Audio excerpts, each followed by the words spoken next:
Ayan. Maghihimuso ng saging na saba.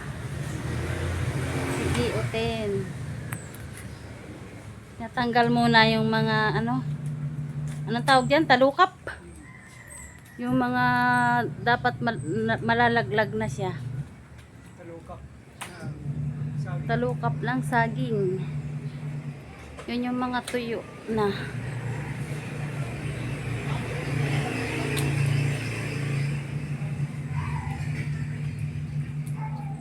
Ayan guys, magandang araw sa inyong lahat.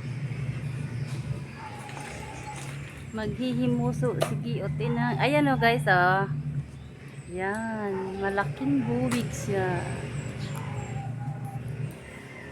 Ilalagay sa sa isda yung niya, yung puso niya. Mabuti pa yung saging, may puso. Maigi Hindi pa bang yung tao, walang puso. maigi pa yung saging, may puso. Ito ibang tao, walang puso. Yung ibang tao, walang puso. Charot! Hugot-hugot din pag may time. Hugot time. Yan guys, na hindi kaagad nalalaglag yung talukap niya. Ang laki pala ng puso niyan. Ilalagay sa bangus. Paksiw na bangus.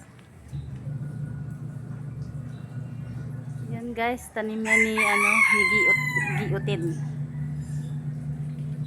Yang puno ng saba.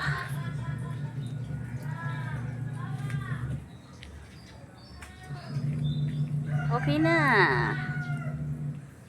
Tatanggalin na ang puso.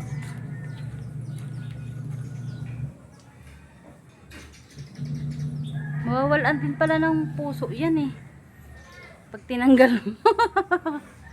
Aalsa natin ang puso yung saging. Aalsa ng puso ang saging. Kaya yan inaalsan guys ng ganyan para lalong lumaki ang gama. Ayan guys, tatanggalin na niya. Baka malaglagan ako niyan. Hanggang dito ba yan? Babagsak. Yan guys, babagsak na Hindi pa pala. Ayun, yan! Yan guys, Ayan, nasa lupa na.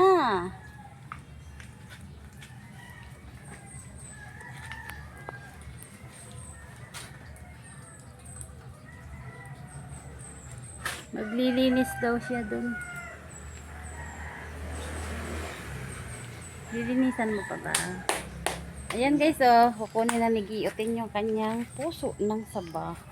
Malaki. Malaki. Now, papakita natin yung ating mga Halaman. bunga ng sili. Mga halaman.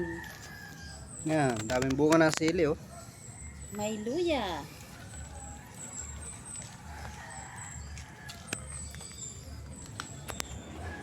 Tapos madami din bunga yung ating niyog. Ayun yung dalawa na yan, kunin na natin. Kunin mo kayang itak, kukunin ko na rin itong dalawang ito.